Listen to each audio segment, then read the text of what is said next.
बिस्मिल्लाहिर्रहमानिर्रहीम। अज़ीज़ तलबा व तलबात, आज हम फर्स्ट ईयर में ख़ुतूत गालिब का मुतालिया करेंगे। मिर्ज़ा असदुल्ला ख़ान गालिब के ये ख़ुतूत उनकी आप बीती भी कहलाए जाते हैं। इन ख़ुतूत से ना सिर्फ़ गालिब के निजी हालात यानी उनकी ज़ाती ज़िंदगी बल्कि उस दौर के सियासी व माशरती हालात का भी पता चलता है। मिर्ज़ा गालिब अजीम शायर, मखसूस, मुनफरिद और जदीद ख़ुतूत निगारी के मौजिद हैं। अपने ख़ुतूत में उन्होंने बेतकल्लुफ़ी, सादगी, इख्तिसार, जामयियत और मिज़ाह निगारी को फ़रोग़ दिया। गालिब से पहले उर्दू ख़ुतूत पुरतकल्लुफ़ अबारत, लंबे चौड़े अलक़ाबात, बनावटी और सख़ील अल्फाज से मुज़य्यन होते थे। मिर्ज़ा असदुल्ला ख़ान गालिब ने सबसे पहले उस तर्ज़ तकल्लुम, उस आदाब व अलकाब से गुरेज़ किया और सीधी सादी ज़ुबान में मकतूब इलैह को मुखातिब किया।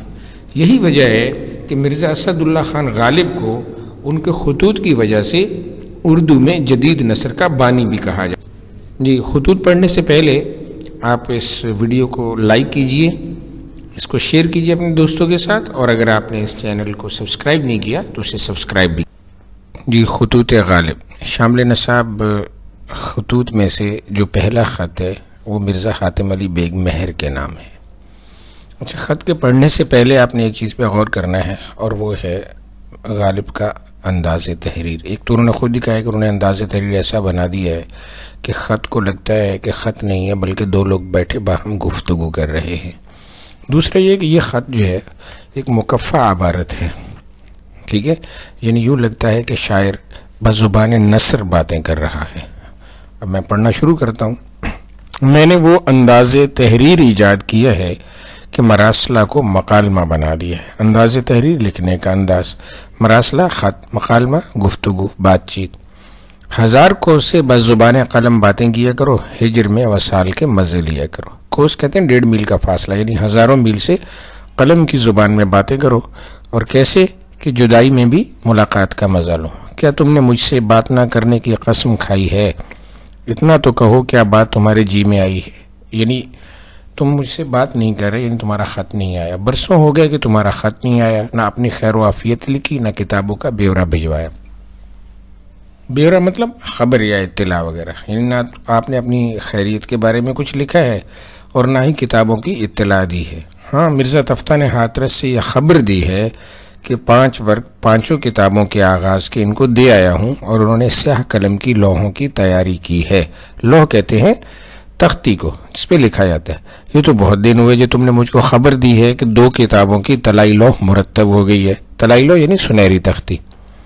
फिर अब इन 2 किताबों की जिल्दें बन जाने की क्या खबर है और इन 5 किताबों के तैयार होने में दरंग किस कदर है? दरंग मतलब देर।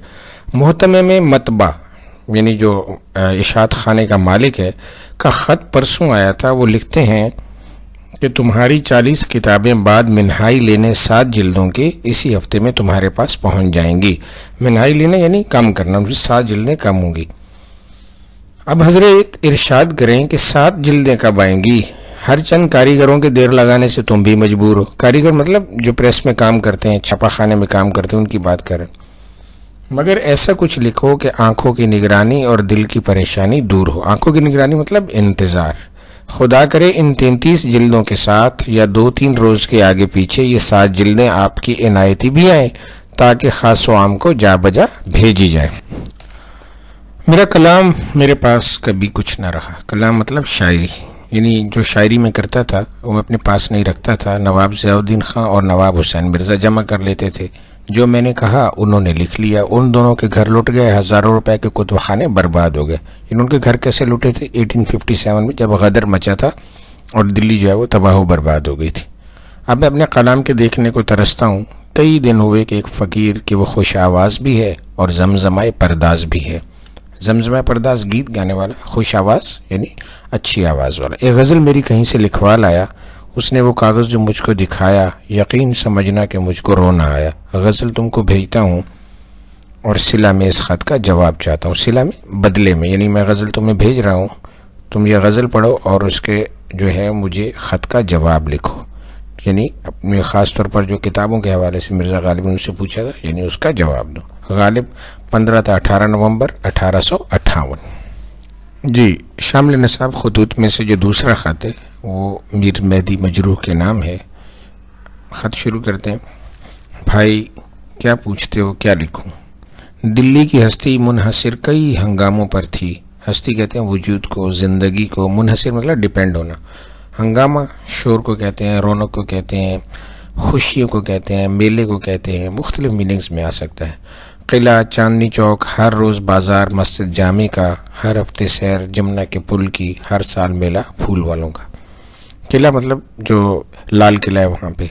चांदनी चौक इसी तरह फेमस है, कल्चरल भी है। हर रोज़ बाज़ार, मस्जिद जामे का, यानी जामे मस्जिद है वहाँ की बड़ी, उसके सामने बाज़ार लगा करता था सस्ती अशिया का। हर हफ्ते सैर, जमुना के पुल की। जमुना जो वहाँ का नदी या दरिया है उसके बात हो रही है कि लोग सैर को जाया करते थे। और हर साल मेला फूल वालों का। ये पांचों बातें अब नहीं, फिर कहो दिल्ली कहाँ। यानी अब ये पांचों बातें दिल्ली में नहीं रही। क्यों नहीं रही? क्योंकि गदर के बाद जो है दिल्ली में इस तरह से अंग्रेज़ों ने सफाया किया था कि तमाम तरह की पाबंदियां उन्होंने आयद कर दी थी। हाँ, कोई शहर कलमरो हिंद में इस नाम का था, कलमरो हिंद सल्तनत हिंद में। यानी गालिब ये समझते हैं कि अगर ये पांचों बातें अब दिल्ली में नहीं हैं तो समझ लीजिए कि अब ये दिल्ली शहर ही नहीं है, वो दिल्ली कोई पुराना शहर था। नवाब गवर्नर जनरल बहादुर 15 दिसंबर को दाखिल होंगे, यानी दिल्ली में दाखिल होंगे। देखिए कहाँ उतरते हैं और क्यों कर दरबार करते हैं। आगे के दरबारों में 7 जागीरदार थे कि उनका अलग अलग दरबार होता था। झज्जर, बहादुरगढ़, बल्लभगढ़, फर्रुखनगर, दुजाना, पटौदी, लोहारू। 4 मादूम महज हैं, यानी गैर मौजूद हैं, मिट गई हैं, सिर्फ नाम है उनके।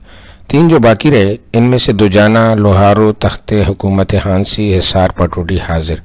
अगर हांसी हिसार के साहिब कमिश्नर बहादुर इन दोनों को यहाँ ले आए तो 3 रईस, वरना 1 रईस बस। रहे दरबार आम वाले महाजन लोग, यानी सूद का कारोबार करने वाले लोग या वैसे कारोबारी लोग, सब मौजूद वो तो होंगे ही। अहले इस्लाम में से सिर्फ 3 आदमी बाकी हैं। मेरठ में मुस्तफ़ा खान, सुल्तान जी में मौलवी सदरुद्दीन खान और बलीमारों में सगे दुनिया मौसूम्बा असद। बलीमार यानी वो मोहल्ला था जहाँ पे मिर्ज़ा गालिब रहते थे। सगे दुनिया, सग कुत्ते को कहते हैं, दुनिया का कुत्ता। मौसूम्बा असद जिसका नाम असद है। तीनों मतरूद यानी रद्द किए हुए, मतरूद यानी ठुकराए हुए, महरूम यानी नाकाम और मगमूम यानी गमज़दा। तोड़ बैठे जब कि हम जामो सबू फिर हमको क्या, तोड़ बैठे जब कि हम जामो सबू फिर हमको क्या, आसमां से बाद आए गुलफाम गर बरसा करे। जामो सबू शराब का प्याला और सुराही, और बाद आए गुलफाम सुर्ख रंग की शराब। यानी हमने अपने सुराहियाँ और शराब के प्याले तोड़ दिए हैं, ठीक है। अब हम शराब जो है पीनी छोड़ दी है, तो आसमान से अब चाहे शराब बरसती रहे, हमें इससे क्या। यानी ओवरऑल वो दिल्ली के हालात से वो असल में कह रहे हैं कि मायूस हो चुके हैं। तोड़ बैठे हैं जबकि हम जामो सुबह फिर हमको क्या, यानी हम तो मायूस हो चुके हैं। अब हम वो पहले वाली दिल्ली नहीं रही तो पहले वाला हमारा दिल भी नहीं रहा। तुम आते हो चले आओ, जानिसा खां अख्तर के छत्ते की सड़क, खान चंद के कोचे की सड़क देख जाओ। बुलाकी बेगम के कोचे का ढहना मतलब गिरना, जामे मस्जिद के गिर्द 70-70 गज गोल मैदान निकलना सुन जाओ। गालिब अफसुर्दा दिल को देख जाओ। चले जाओ मुजतहिदुल असर मीर सरफराज हुसैन को दुआ, हकीमुल मुल्क हकीम मीर अशरफ अली को दुआ, कुतुबुल मुल्क मीर नसीरुद्दीन को दुआ, यूसुफ हिंद मीर अफजल अली को दुआ। गालिब 2 दिसंबर 1859। Thanks for listening. Have a great day.